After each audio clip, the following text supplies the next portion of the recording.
Great Rising. I don't know what's going on, FB. Great Rising, y'all. Great Rising. Save your toes and feet. You go online on time, but in order to go online, then they say, well, you want to do this, you want to do that, and you're online on time. It looks a little darkish. Okay. Okay, see the light. Hey, y'all. Thanks for coming on the walk. Get your mats. Get your chairs if you're going to do chair exercise, because you can't do chair exercise. Line up if you're walking wall to wall. Yes, the marvelous Ron Jackson, and yours truly. We'll call her Sweaty. This is what I'm looking at, y'all. I'm going to tell y'all why. Let me not push any of these buttons and go viral. We're pushing some buttons to get... Hey, great rising, y'all. I'm looking at this because at roller skating today, I don't know, can I see it? And then I can't see it. Okay, I can see it like that. Like this muscle and this muscle right on this right side. Oh my goodness. Even now for us to do the walk, I have to squeeze my core so hard to stop the pain. Do you see that? On the back, you see that back area right there? See, every pain you got ain't no disease. I know you go to the doctor first and they say, oh, you got cancer. Oh my God, I got cancer.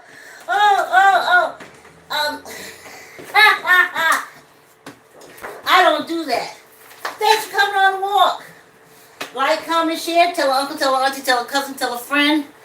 Y'all, I have been frazzled this week. And it's just Tuesday. I think I was going to adjust this camera. Y'all can start. You know we're walking 45 minutes because we missed 3 sunrises of walking. Yes. Okay, so before we start getting to the bariatric stuff, let me tell you. Okay, I gotta take this down because then I just have to use it for when. I don't know. It works for some people don't. Yes! Thanks for coming for the walk. Like, comment, share, tell uncle, tell auntie, tell a cousin, tell a friend. Sorry, YouTube. My phone, the phone I use for camera, on the phone that I use with YouTube, it fell and broke yesterday morning about 4:30, and I was frazzled. And then I remembered I had this old phone, and so I got it. I made sure that I could get on, but I didn't get the Wi-Fi, and so it made it so I can't walk. You see, I got on the long sleeves because, and I was supposed to bring paper towels here. Hold on, y'all. Give me a minute. Keep walking. My preparation ain't preparation 5. I gotta get my preparation 5 going, honey. Whew. Well, at the roller skating rink. Let me move these lights back, because it is hot. But I go into the sauna all through the winter trying to get this heat so I can sweat. So you see, I'm not complaining. I just suck it up. So, went roller skating. No air conditioning. None. No air conditioning. Let me see. No air conditioning. None. Nada. But we came too far. We weren't going to turn around. So, we started skating. And let me tell you. Oh, hey Joe, that's why I forgot to tag your group. Great ride, isn't it, Joe? So, we started roller skating. And this muscle, I stretched it out before I went roller skating. I hung it out. I wish I had somewhere I could hang upside down. I really do. And I got on the floor. I did 4 stretches. I made sure everything was stretched out. And got to that rink and skated a little bit. And when I used my right foot to kick off, whoo! The pain almost made me tear up. So I had to stop. I had to start kicking my foot like this, kicking my foot out, kicking my foot out. Everything. And then it was so hot. So now I can barely see because sweat is falling down my face. But y'all know I love that. Yes, you know I love it. So, we skated for about 20 minutes and ran to the car to sit in the air conditioning. So there's no video. No video of me trying to make it around the rink with this muscle. Now I found one thing good. If I squeeze my core really tight, then the muscle is alright. So with me walking out, you say, oh, how can you say that? You walking out. Because I am squeezing my core. I'm trying to get my belly button back to my spine. That is how hard I am squeezing my core. So I won't have this pain in my leg. And I understand what the pain is for. I told you I'm building muscles. I'm trying to wake these muscles that are asleep. I want to be able to stroll again. And I am. I don't want to baby step like I'm on ice. I want to be able to stroll. I want to walk with my hips and legs and not with my back and arms. I want the parts that's supposed to move me, which is the legs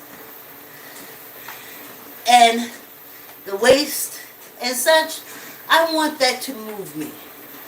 I don't want it that, you know, when you get older, you tend to start moving with your upper body. Because muscles start falling asleep. Yes, they do. You have to keep them awake. And that's what walking does. It keeps the muscles awake. So, that was that. And you talk about sweating.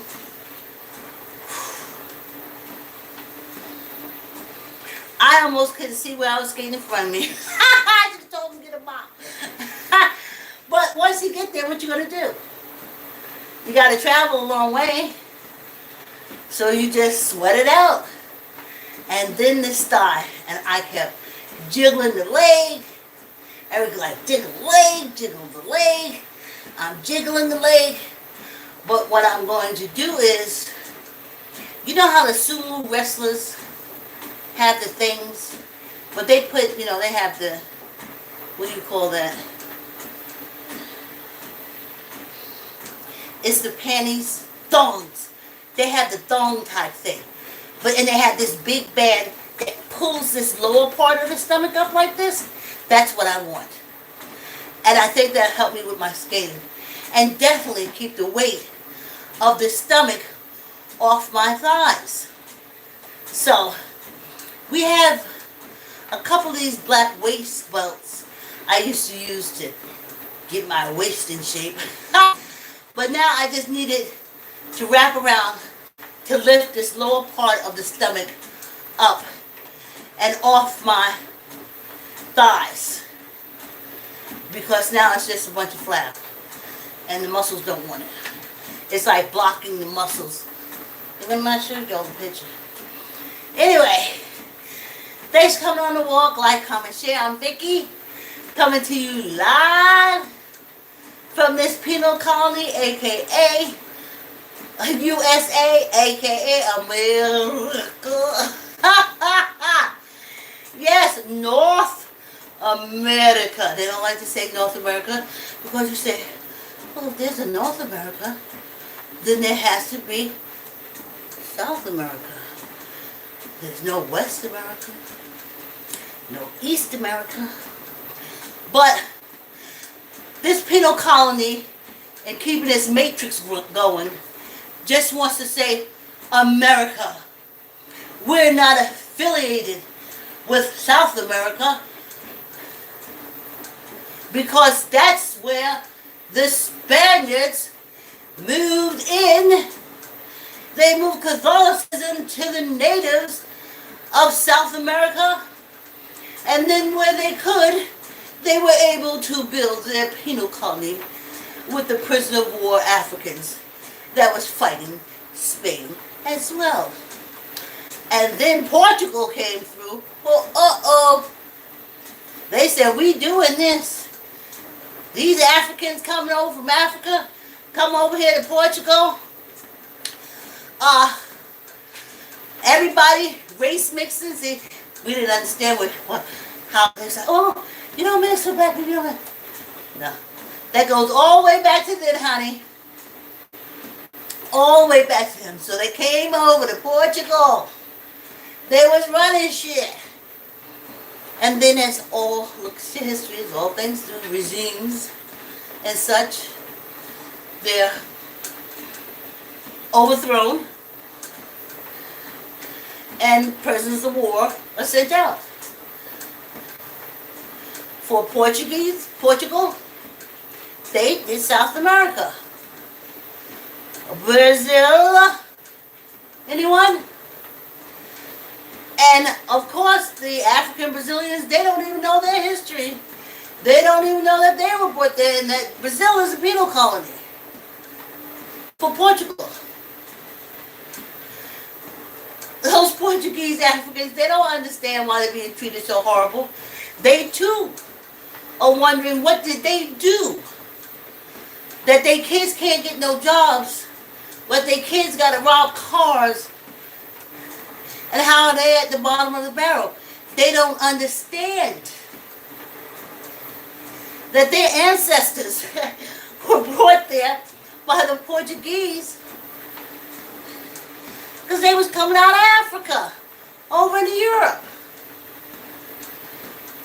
And finally, they cut off the chain link. Send them over. And that's what they can say, New World, nobody's here, nobody's here. I was like, everywhere you ignorant people went, there were people there. There were natives there. How dare you? My father used to say all the time, how in the hell could Columbus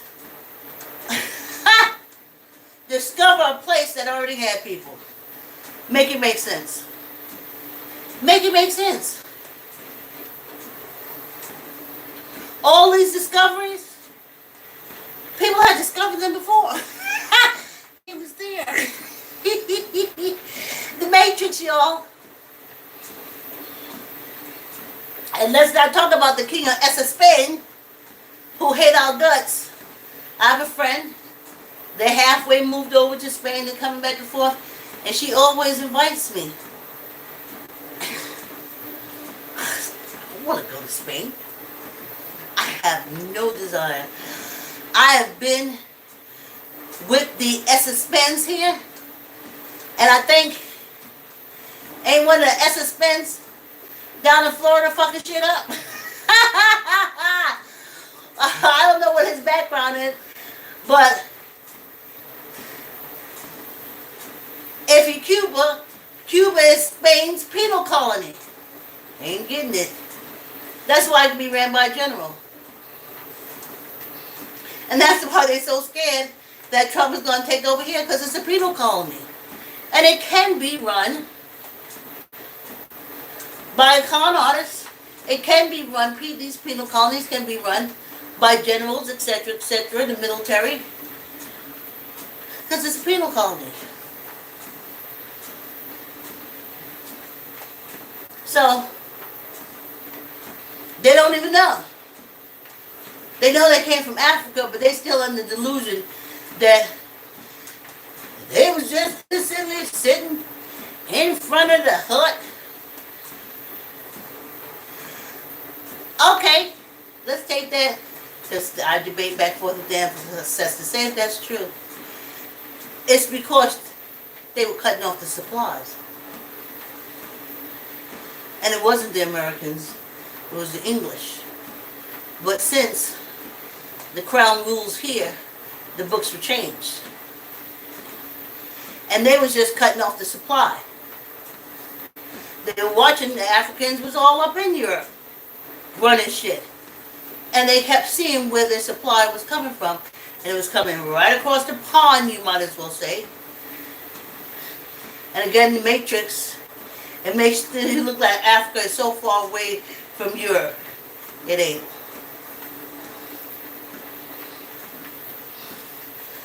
So, if you want to take that premise of them sitting there, which I will never, again, prisoners of war. The English, the Spanish, the Portuguese came in and said, listen, we're going to cut off these supplies of African coming over here to Europe.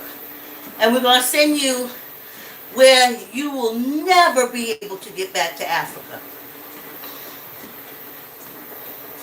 You King James people, remember King James said, I'll make my enemies my footstools?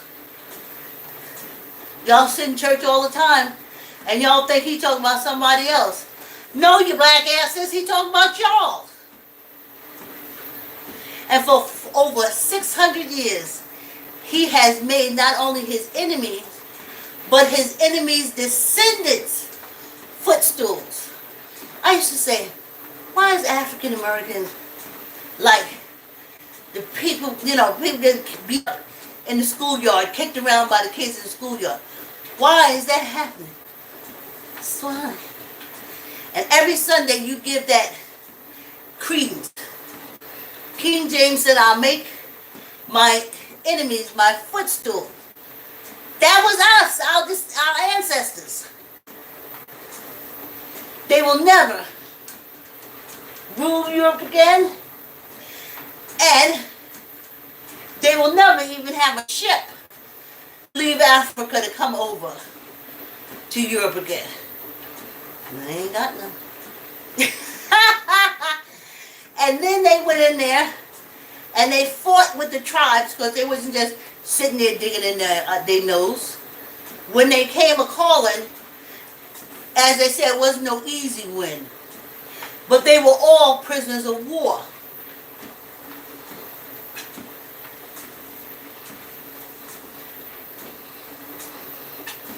Y'all don't get that. Y'all know when we walk for 45 minutes, that we do 20 minutes, and then we do 25 minutes. So I'm going to get into the bariatric. Oh, let me stop now. I'm at 16. Whew.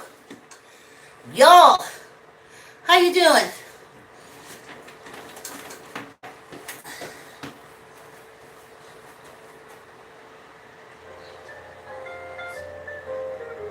Because if I stop walking now, yeah.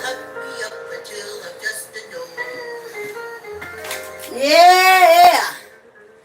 Great is and like, comment, share. Tell a auntie, tell a cousin, tell a friend, subscribe. Oh shoot. Alright, that's what happens when you put too much water.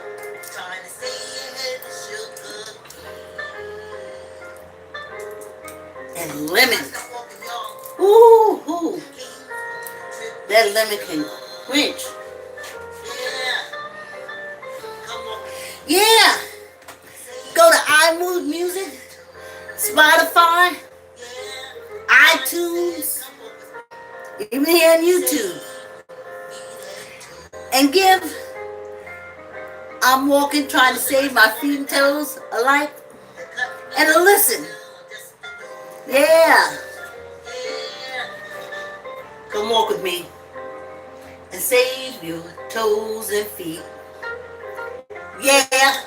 I said, come walk with me. That's me singing, y'all. My toes and feet. Save your toes and feet. See, let's walk with me. You can eat the food you want to eat. What a great segue. Listen, y'all. Whew, paper towel all mushy up. Listen, y'all. I have looked at 600-pound life since it came on TLC. I was living at Mount Vernon at that time, and going to Memorial Field. And I don't think I joined the Y yet, but I was going to Memorial Field. And I used it as encouragement. Every episode, every season, I even looked at the where are they now? Because just seeing one season of it, of Dr. Now saying, how y'all doing? I mean, I hope I did a good impersonation. How y'all doing? And I watched them. I looked at people who claimed that this surgery will make them happy. Happy.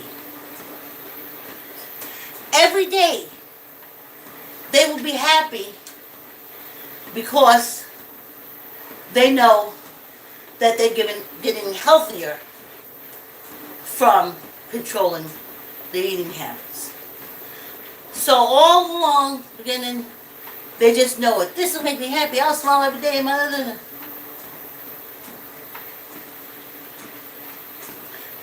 I watched it, and I often thought of what it was, but here's the word that I remember reading. I know I didn't come up with it.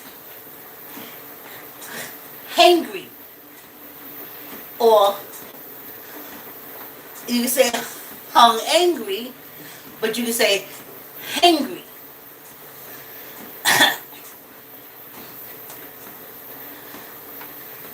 Their battle, their whole focus now is with the food that they can't have.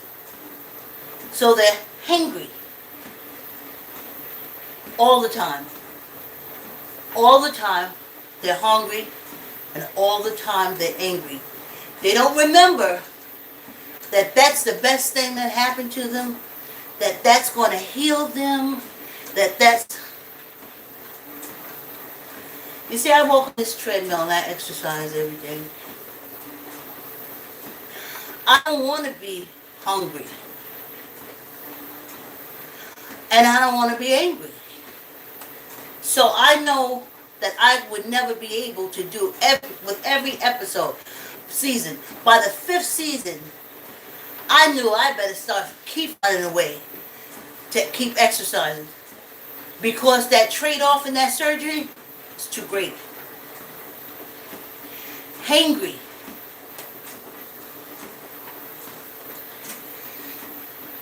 They don't take responsibility. Caught that at like the 7th season. Do not take responsibility.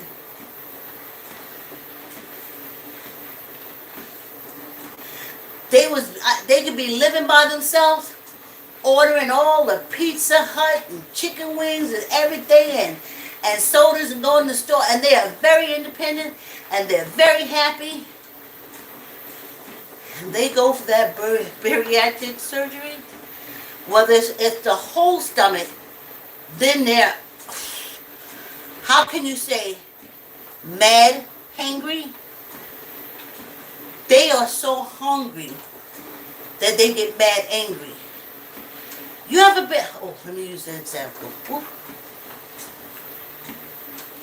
My friend Pat, She told me casually when we first met, she said, you know, when I'm hungry, I gotta get something to eat, like right away. Not that she passed or anything like that. She said, I get mad, I get angry, and I get nasty. And I remember looking at her saying, was that? All that from being hungry? And she said yes. So I met her mother, we call Granny. And Granny said yes. So when Pat comes in and like no said, oh, I'm hungry. You know, yeah, oh, I didn't eat lunch. I came in and I'm hungry. I'm a little prickish. That's not Pat. When she hungry, F everybody. Get the F away from her, everybody. Where's the effing food? Then if she get it to the point that she makes it, now she's so mad, hangry, that she can barely get the food down. Barely get the food down. In my head, I used to see myself like, throwing the bread. Eat it, freaking eat it, though.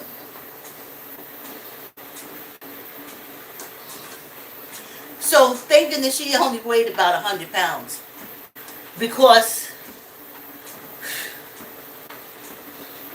if she had to have bariatric surgery, she would be a serial killer. Because if she couldn't eat, she'd have to, life. Okay, let me say kill because you go on the bottom of the thing. They don't even look at the contents and what you use, context of what you're using the word. They don't care. Anyway, so that's how they get. That person, I noticed that by like the 8th season, that person that goes into that bariatric and that person that comes out are two different people. You won't get that person back unless they put the weight on. If not, you are stuck with a hangry person for quite a number of years until not eating becomes as casual as the stuffing of the face. Now I have another example of this. I worked at the Department of Transportation and I became friends with Wazzy. She was our supervisor. But Wazzy and I became friends off the job. And I was an operator for the transportation department. Bus schedules and such. They didn't have automation like they have now. And there's a girl, Cheryl. Love her. You heard me talk about her in other videos. Cheryl was the one that sat there and read us the magazines, that said all the things not to say when someone wants to argue with you, or you're trying to calm somebody down, you know, before the argument. Well, Cheryl was having a problem with her roommate. Cheryl owned the apartment. She wanted the girl gone. And the girl came to the job to confront Cheryl almost after she read that article. So Cheryl walks out the room, and the girl worked for the same county. They had the same county job in another department though. And Cheryl goes outside, and we're thinking, well, she'll handle it. She just got finished reading that whole article about what not to do. And we hear, don't tell me to calm down. Well, we all start laughing because Cheryl just read that in the argument, don't tell the person to calm down. Just lower your voice. So, something that said, like, don't act like you're ignoring them or something like that. And you hear the girl said, don't ignore me and don't turn away. So we're like, didn't Cheryl just read that? And we were inside cracking up. Cheryl did everything. Before you know it, that girl was getting ready to jump on Cheryl. And Cheryl came back in and she was laugh. She said, I did the opposite of everything that I read. And we were like, we know, because that girl was getting ready to jump on you. Well, anyway, Cheryl came to work 3 days a week. She was seldom on time. And she had been a county employee for quite a number of years, a union due player, so. And she transferred from the Department of Social Services into the Transportation Department as customer service. She had the cutest little voice. She was funny. When you got on the phone, she knew her shit. She could help you. But when you went on her bad side, she could cuss you out.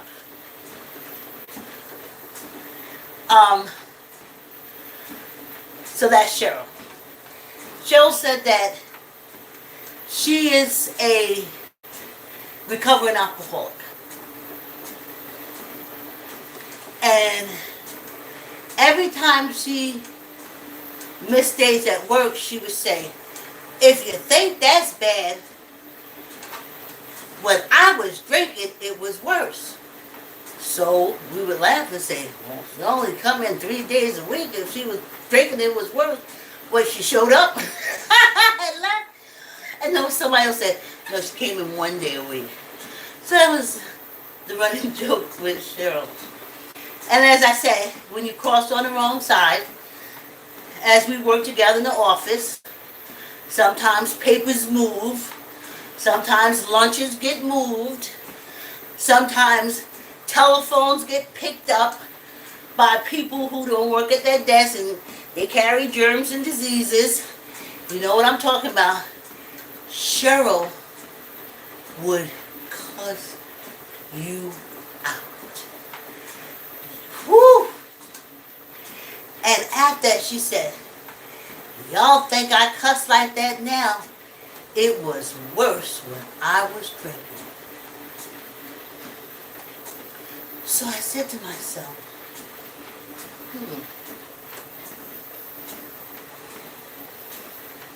what if when she was drinking, she came in every day?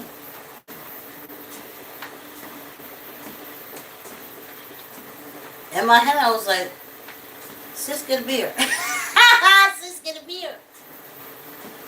And after she would go on her tirades, that usually left the office and everyone in it so shook. I wanted to go and get a bottle of champagne, crack it over her head and put it in the glass and say, drink it. Drink it.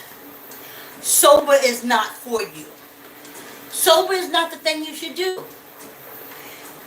You're angry. They call it dry drunk, but you're angry. And you're always angry. And you always come with an excuse. Now let's go back to bariatrics. That person that comes out from that surgery,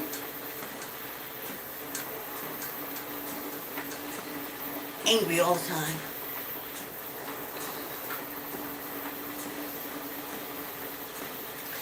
Everything is comparison. Well, I don't eat as much now as I did then.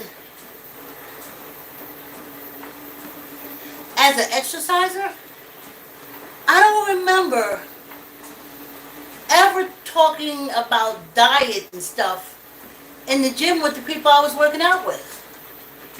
No, I didn't. I talked about form, what muscles I wanted to build. They told me what to eat to feed my muscles, because you have to feed muscles. I have to drink water. You got to give muscles water. But when they come out that bariatric surgery, they don't make no mistakes. You remember when they was fat and you had that sandwich in there that you wanted, and you went to get it out the refrigerator and it was gone, and you said, who ate my sandwich? And the fat person would say, oh shit, I got hungry. I ate that sandwich. The bariatric person will never say that. They'll never say that. They'll say, what sandwich? You must have ate it and forgot. You know I don't touch that stuff no more. They won't say, oh, you know, I had a little slip. Oh, I see I'm having light issues here with you two. I hope that, okay. Yeah, it's light issues. I think the light is reflecting off my sweat. Nope. Not them. Not them, because they don't do it. Nope. You remember that big fat person, you had those potato chips, and you put it in the cabinet, and you go to get it, and you said, dang, who ate my potato chips? That fat person said, ooh, I had a sandwich, and I didn't want to go to the store, and I knew you had some potatoes up there. I got some money. Just go get your bag of potato chips and don't make no big deal out of it. That bariatric person, you're accusing me? And this is, I saw, which was like the 10th season, which was the worst, because nobody lost weight. It was devastating to me.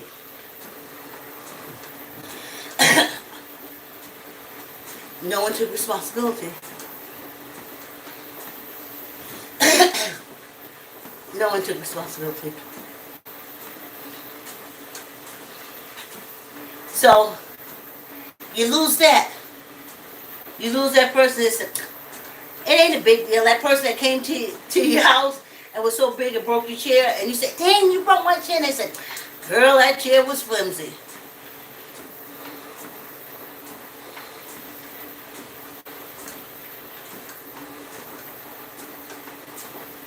That'll never happen with the bariatric person.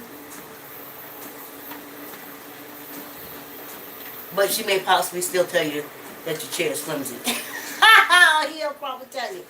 You gotta look at it. You need to look at it. You need to go through the whole thing of 600-pound life before you think of getting a bariatric thing. And you need to let the people around you know.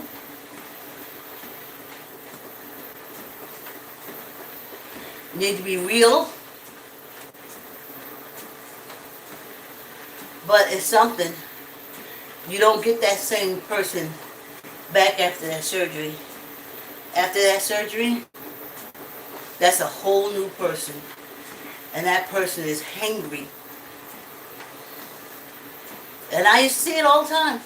I seen them flip, big, fat, and barely move, get mad, flip themselves on the floor. But they want to have that surgery because everything will change. Everything will change. Then they have the surgery, and guess what?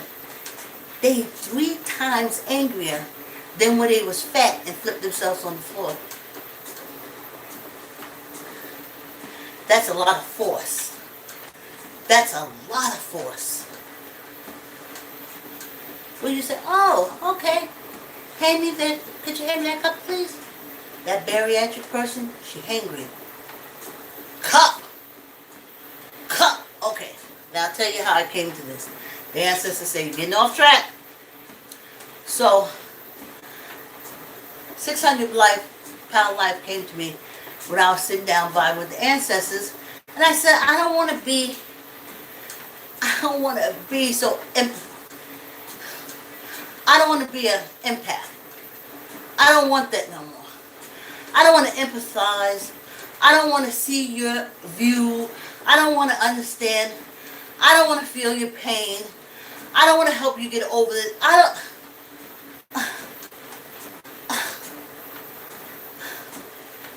And then a vibe came to me and said, have bariatric surgery. And I was like, what? What are you talking about? What does that have to do with me saying I don't want to be an empath?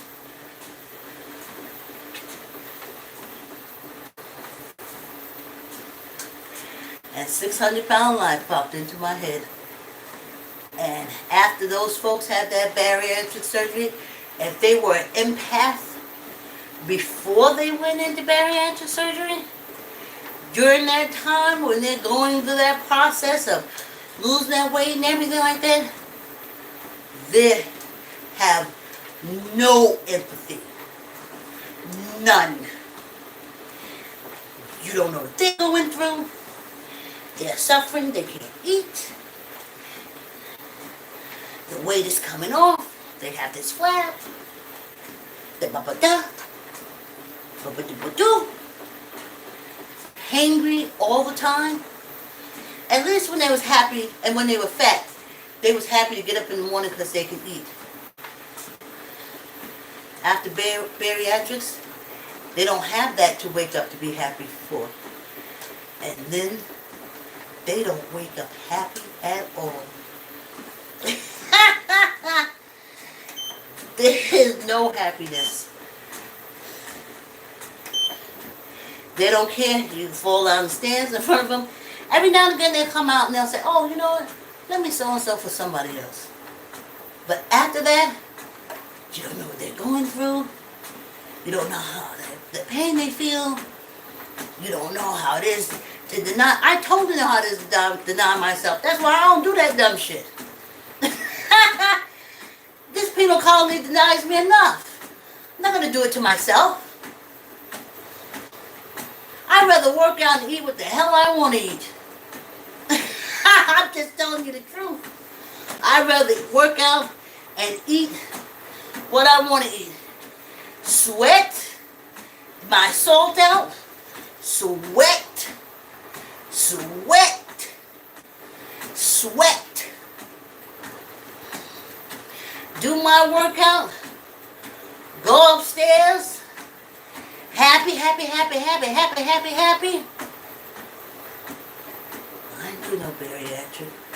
I ain't do that shit.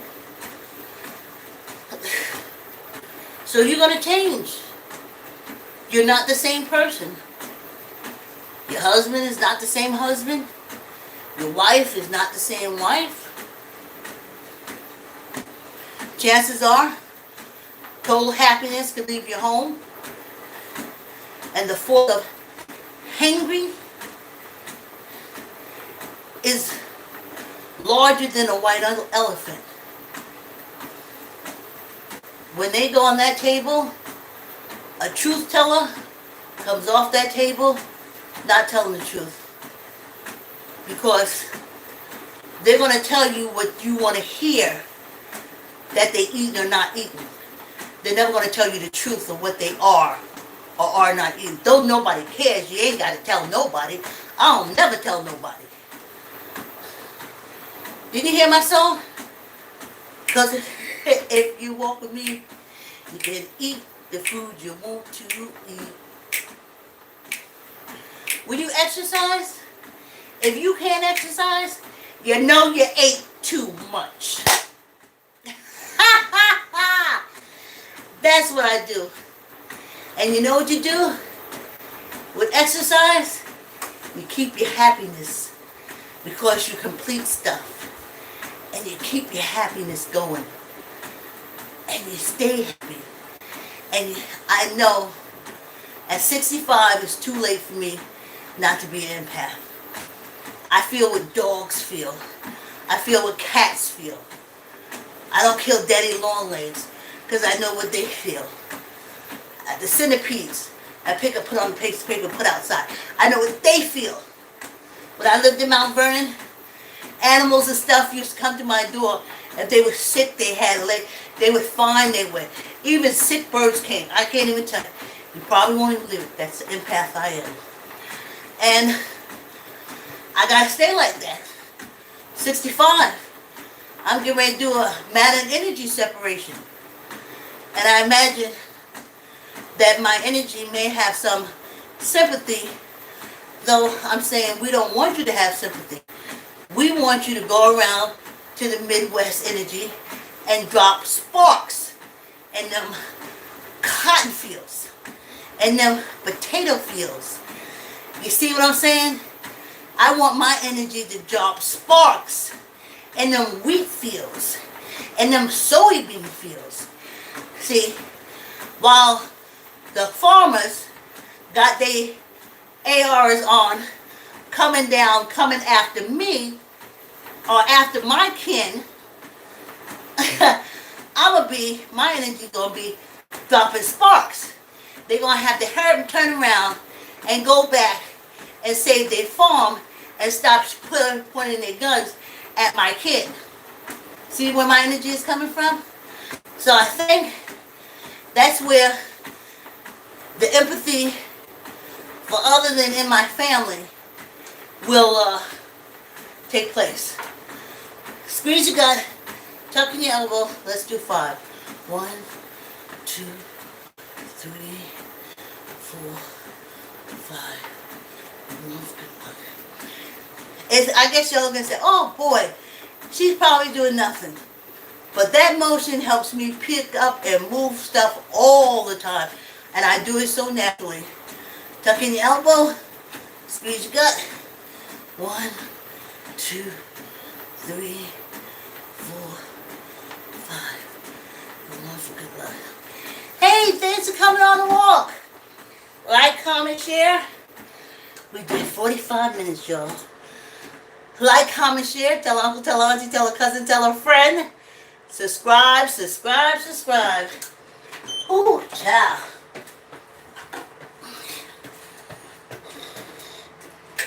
Let me see what the time look like. Okay, we on time. I feel good about that. Yeah. So,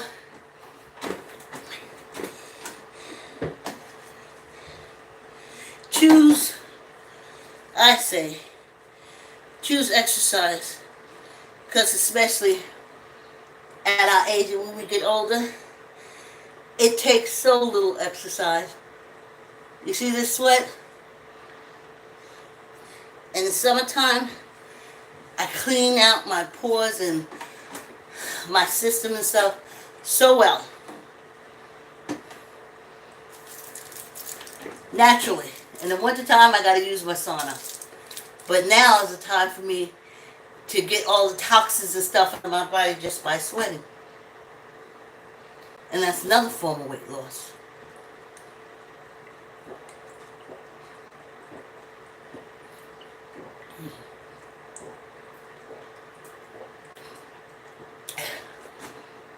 Yep. Excuse me. So, my friend Pat, and I've seen others, and I get a little bit too when I'm hungry. I do. I always like to make sure I have something to pop in, to take away that part where hungry turns to anger. But I have that choice. If you have bariatric surgery, you don't. You can only eat that little bit, and you're still hungry, which makes you angry because you want to take more and you can't. But originally, that's what you wanted to do, was to eat less. That's what you wanted to do. So you would be happy that you're meeting your goal, but it doesn't work like that. So be careful. Be careful.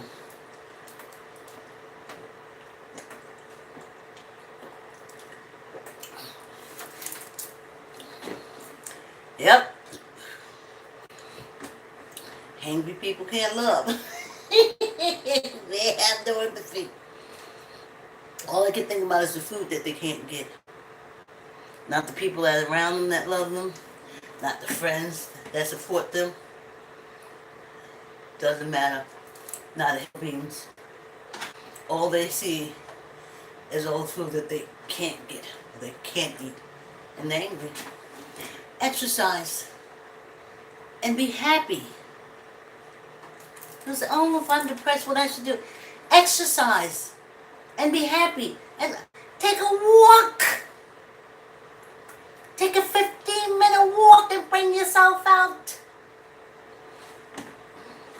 If you need more, start the 15-minute walk. The body will take care of the rest. The next thing you know, you don't walk for an hour.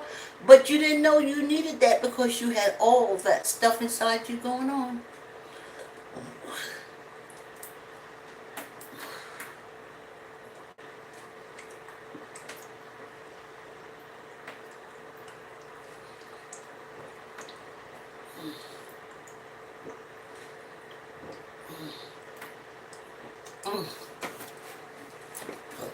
When the water goes down, what? Gas comes up. And that belly that you got is so extended, a lot of gas and poop. Walk it off. Drink your water. Expunge it. Excavate it.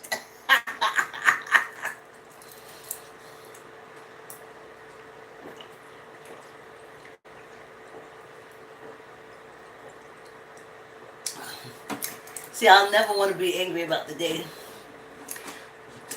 I don't want to do anything that ever makes me angry when the sun is shining. Or makes me angry even when it's raining. Because I know when it's raining, it's doing something good too. And that's what exercise does to me. Keeps a song in my heart and a smile on my face. And that's why I do it. I don't want no shortcut. Because shortcuts, long cutting, because you're angry. You're angry. You have no empathy. None. None. And then you lie about stuff that people don't really care about. Go look at 600-pound life. I've been saying it. I look at the where are they now? Where are they now? Okay? I want to get, as they call it, a deep dive.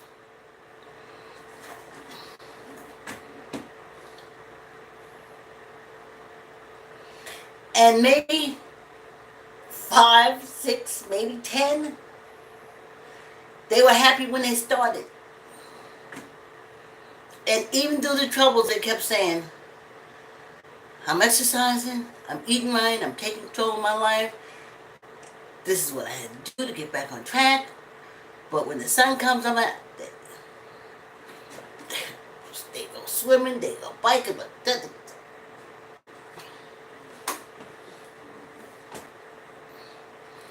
and then there's the ones that say it, but the minute it happened, when that gas come off, they is hangry, and they will be hangry for a number of years. No satisfaction, nothing will satisfy them for quite a number of years. Go look at 600-pound life and choose the gym. I see on YouTube. I'm mostly on YouTube. And if they put the TikToks over on YouTube, then I see them. But I see these big women, and they running and they exercising. And when they come back, they're going to get their protein to keep going, because you got to feed the body. And you got to make sure the organs are taken care of. And they're eating.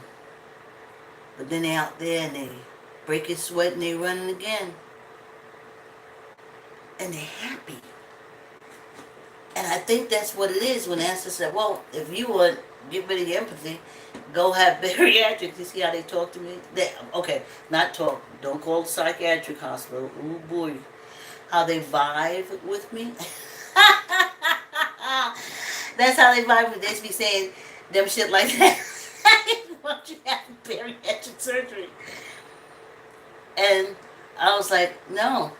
As much as I don't like being an empath, I ain't gonna do that. I like everything else.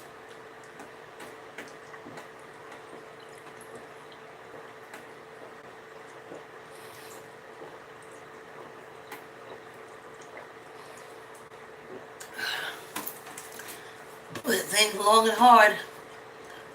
Like I said, I'm thinking maybe 3,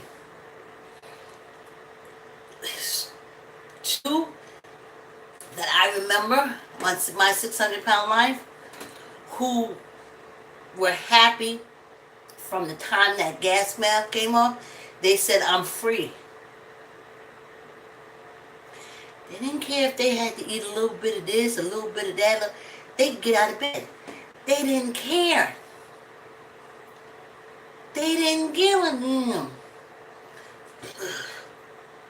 When that weight started dropping off, they got happier. Happier. And then they did clothes shopping, they went driving, they went walking, and they just so busy doing everything that they ain't had time to get hangry about not eating. They have to say something. Oh, I gotta remember to have this with me, so I gotta remember to take this with me.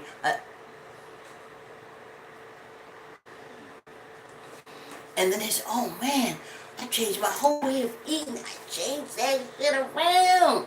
And they were happy, but I'm trying to tell you, like 11 or 12 season, 2.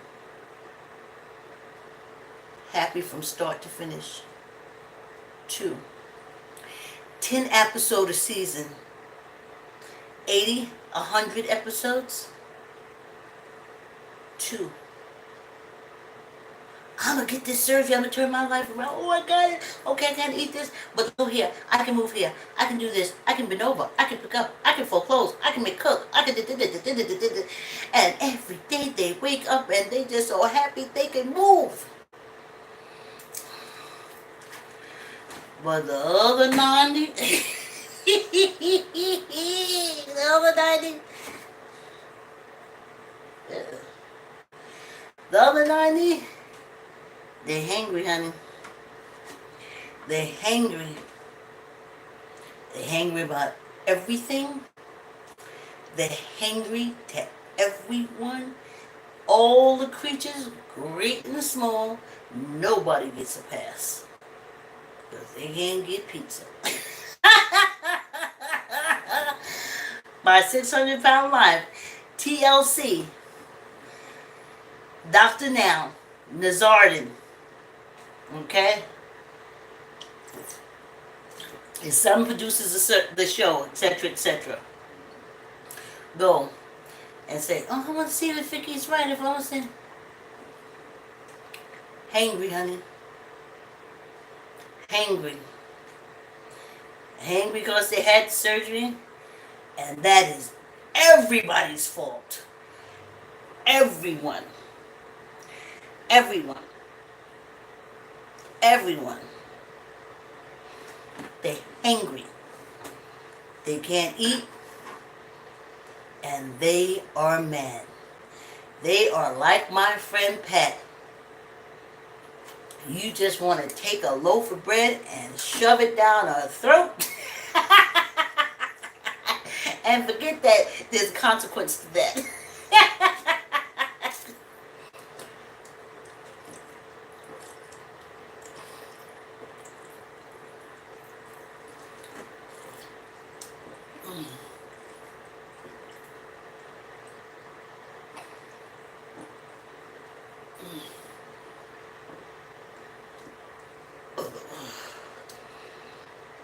Thanks for coming on the walk. I gotta show y'all receipts. Oh, now that feels good. Like, comment, share. Like, comment, share. Tell an uncle, tell an auntie, tell a cousin, tell a friend. Subscribe. Be good to yourself. And I'll see you tomorrow morning for our 45-minute walk. See, I didn't squeeze my core, and when I came down off this treadmill, I came down a little wrong. Thanks for coming on the walk. Like, comment, share, tell uncle, tell auntie, tell a cousin, tell a friend, subscribe. Have a great day. See you tomorrow.